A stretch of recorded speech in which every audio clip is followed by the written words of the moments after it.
আসলে একেবারে ত্যক্ত বিরক্ত হয়ে পড়েছে চট্টগ্রাম বিশ্ববিদ্যালয়ের অস্ত্রধারী সাধারণ শিক্ষার্থীদের যখন তখন গ্রামে ঢুকে এই যে কারো পিতার খামার থেকে 12টি গরু নিয়ে আসা, কখনো গিয়ে বাড়িতে আগুন দেওয়া, গাড়িতে আগুন দেওয়া, শনিবার রাতে বাড়ি গাড়ি সবকিছুতেই আগুন দিয়েছে সাধারণ শিক্ষার্থীরা ওই গ্রামে ঢুকে। মানে তার মানে কি এই দুই পক্ষের অবস্থা এখন এমন যে তারা জানে যে ছাত্ররা সাধারণ শিক্ষার্থীরা ঢুকবে অপরাধ করতে তাদের গ্রামে এবং তাদেরকে সেই মসজিদে ঘোষণা দিয়ে লোক জড়ো করে দলবদ্ধভাবে ছাত্রদের প্রতিহত করতে হবে। শনিবার রাতভর এবং রোববার দিনভর চট্টগ্রাম বিশ্ববিদ্যালয়ের সাধারণ শিক্ষার্থীদের সঙ্গে এর পার্শ্ববর্তী গ্রাম জোবরা গ্রামের গ্রামবাসীদের ইটপাটকেল নিক্ষেপ, লাঠি, ধারালো অস্ত্র দিয়ে সংঘর্ষের পর অবশেষে আজ থেকে চট্টগ্রাম বিশ্ববিদ্যালয়ে ক্লাস পরীক্ষা শুরু হয়েছে। স্বাভাবিকভাবেই উপস্থিতি কম, কারণ চট্টগ্রাম বিশ্ববিদ্যালয়ের শিক্ষার্থীদেরকে চট্টগ্রাম বিশ্ববিদ্যালয়ের শিক্ষকেরা সাধারণ শিক্ষার্থী হিসেবে উপস্থাপনের চেষ্টা করলেও কিংবা তাদেরকে এই পুরো ঘটনায় ভিকটিম হিসেবে বা মানে যাদের ওপরে গ্রামবাসী হামলা করেছে এমন এক পক্ষ হিসেবে দেখানোর চেষ্টা করলেও ভিডিওতে যেমন স্পষ্ট তেমনি ঘটনা প্রবাহ বিবেচনা করলেও এই শিক্ষার্থীদেরকে সাধারণ শিক্ষার্থী ভেবে নেওয়া খুব কঠিন। কারণ দেখুন, যেই ঘটনা থেকে সূত্রপাত ঘটলো শনিবার রাত, মানে দিবাগত রাত 12টার দিকে এক নারী শিক্ষার্থী বাড়িতে ঢুকতে যাচ্ছিলেন, তার সঙ্গে দারোয়ানের কথা কাটাকাটি এবং এরপর নাকি দারোয়ান সেই শিক্ষার্থীকে মারধর করেন।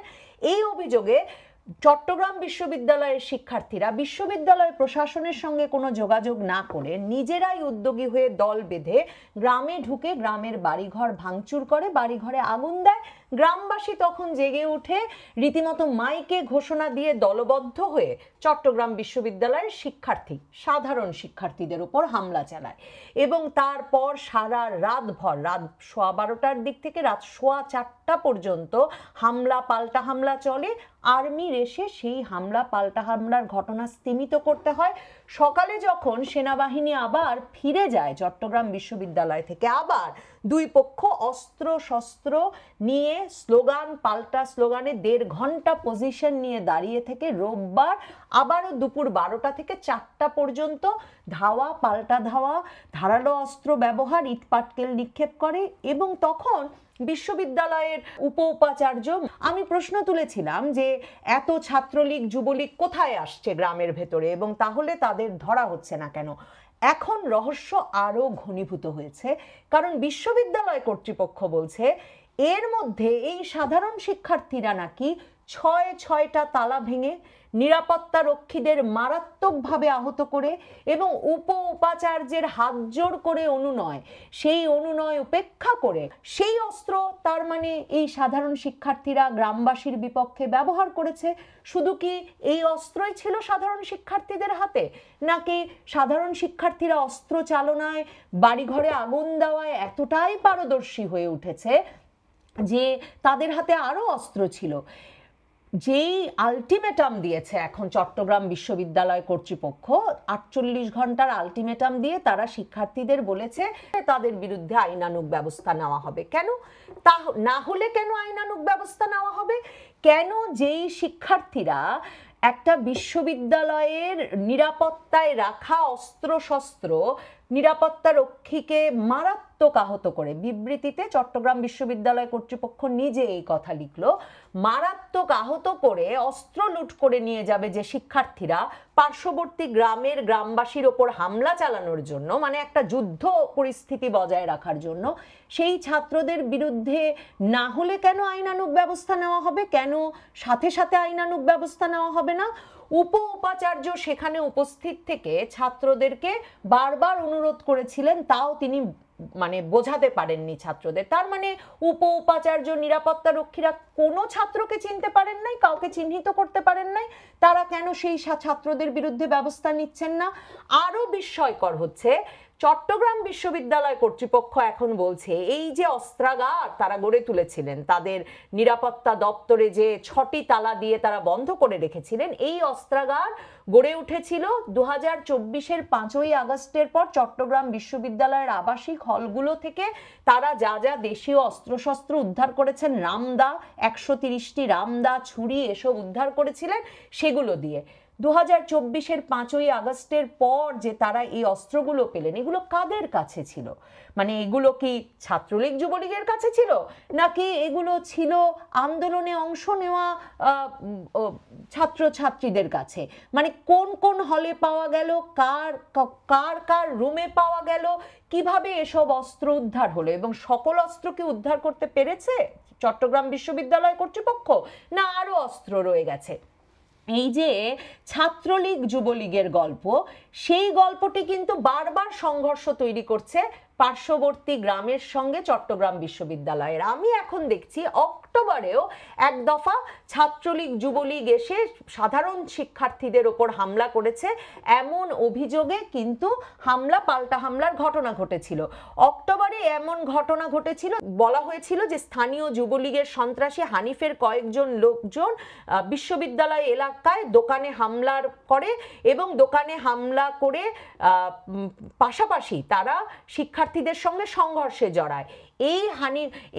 এর প্রতিবাদে যখন শিক্ষার্থীরা আবার গ্রামে চলে গিয়েছিল, যে হানিফ আছে ওই গ্রামে লুকিয়ে, হানিফের বাড়ির দিকে যায়, গিয়ে হানিফকে বাড়িতে না পেয়ে তার বাবার খামার থেকে 12টি গরু নিয়ে আসে, মানে আবার গ্রামে হামলা ছাত্রলীগের সন্ত্রাসী আছে বলে, এবং সেই সন্ত্রাসীকে খুঁজতে যখন গিয়েছিল তখনও কিন্তু গ্রামের লোক মাইকে এই হামলার খবর ঘোষণা করে ছাত্রদেরকে বিপুল পরিমাণ লোক জড়ো হয়ে ঘেরাও করে রেখেছিল। তো পুলিশি অভিযান চলছে, অপারেশন ডেভিল হান্ট চলছে, যৌথ বাহিনীর অভিযান চলছে, জোবরা গ্রামের সন্ত্রাসী যুবলীগ ছাত্রলীগদের গ্রেফতার করা যাচ্ছে না কেন? বারবার সত্যিই কি ছাত্রলীগ যুবলীগ সাধারণ শিক্ষার্থীদের সঙ্গে এই হামলা পাল্টা হামলায় জড়াচ্ছে, নাকি গ্রামবাসী আসলে একেবারে ত্যক্ত বিরক্ত হয়ে পড়েছে চট্টগ্রাম বিশ্ববিদ্যালয়ের অস্ত্রধারী সাধারণ শিক্ষার্থীদের যখন তখন গ্রামে ঢুকে এই যে কারো পিতার খামার থেকে 12টি গরু নিয়ে আসা, কখনো গিয়ে বাড়িতে আগুন দেওয়া, গাড়িতে আগুন দেওয়া, শনিবার রাতে বাড়ি গাড়ি সবকিছুতেই আগুন দিয়েছে সাধারণ শিক্ষার্থীরা ওই গ্রামে ঢুকে। মানে তার মানে কি এই দুই পক্ষের অবস্থা এখন এমন যে তারা জানে যে ছাত্ররা, সাধারণ শিক্ষার্থীরা ঢুকবে অপরাধ করতে তাদের গ্রামে, এবং তাদেরকে সেই মসজিদে ঘোষণা দিয়ে লোক জড়ো করে দলবদ্ধভাবে ছাত্রদের প্রতিহত করতে হবে।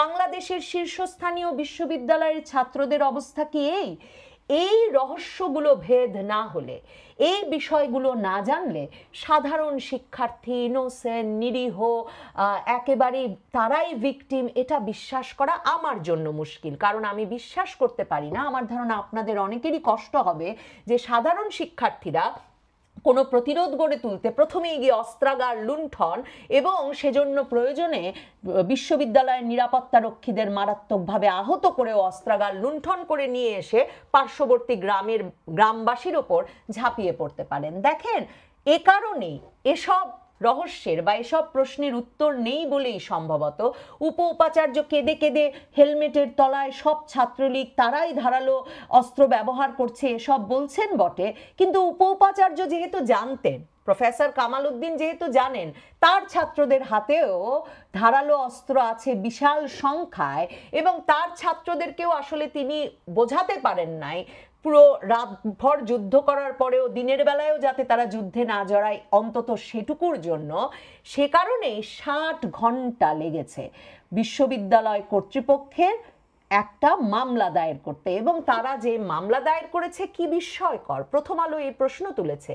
সেই মামলার এজাহারে বিশ্ববিদ্যালয় কর্তৃপক্ষের নির্দেশনা অনুযায়ী যে এজাহার লেখা হয়েছে বলে থানা থেকে বলেছে প্রথম আলোকে, সেই এজাহারে ওই শিক্ষার্থীকে যে দারোয়ান মারধর করেছিল এই কথাটাই নাই, লেখা হয়েছে চট্টগ্রাম বিশ্ববিদ্যালয় কর্তৃপক্ষ একদিকে ছাত্রদের কাছে অস্ত্র ফেরত দিতে 48 ঘন্টার আলটিমেটাম দিয়েছে, থানায় জিডি করেছে, কারণ অস্ত্র তো তার মানে বিশ্ববিদ্যালয় এলাকায় ছড়িয়ে আছে এবং এই অস্ত্র শস্ত্র নিয়ে বিশ্ববিদ্যালয়ের ছাত্ররা ঘুরছে, এর মধ্যে শিক্ষকেরা ক্লাস নিচ্ছেন, শিক্ষার্থীরা ক্লাসে যাচ্ছেন, পরীক্ষা শুরু হয়েছে, এই তো অবস্থা বিশ্ববিদ্যালয়ে। কাজে বিশ্ববিদ্যালয় কর্তৃপক্ষ একটা জিডি করেও দায় সেরেছেন।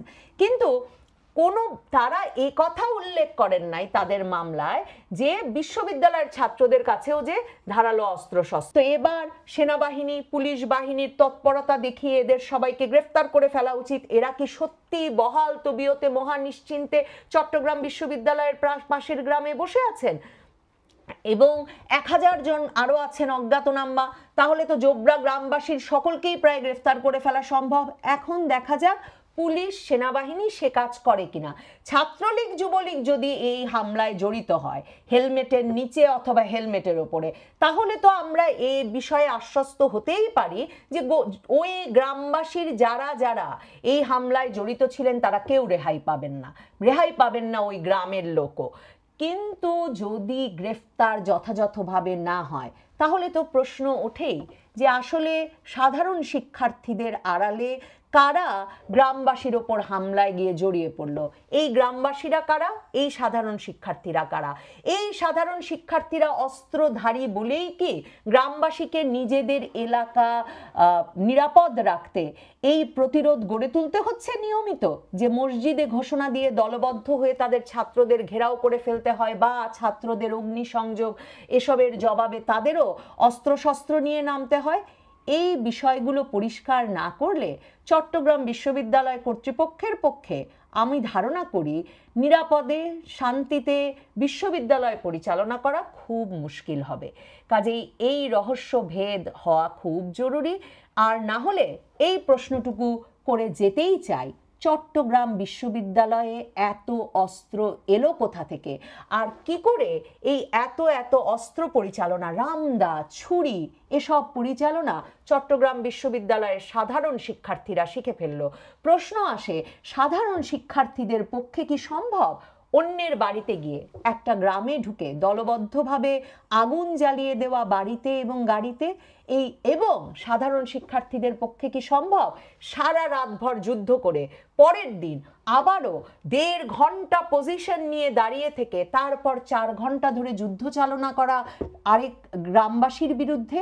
এই প্রশ্নগুলো করে যেতে চাই। সাধারণ শিক্ষার্থী আর অস্ত্রধারী শিক্ষার্থী, সাধারণ শিক্ষার্থী আর অস্ত্র পরিচালনায় অগ্নিসংযোগে দক্ষ শিক্ষার্থীদের যদি বাংলাদেশ আলাদা করতে না পারে, তাহলে আমার মনে হয় বাংলাদেশে কোনো বিশ্ববিদ্যালয়ে শান্তি বজায় রাখা, কোনো বিশ্ববিদ্যালয়ে প্রশাসনের কর্তৃত্ব বা ব্যবস্থাপনা বজায় রাখা, কোনো বিশ্ববিদ্যালয়েই পড়ালেখার পরিবেশ বজায় রাখা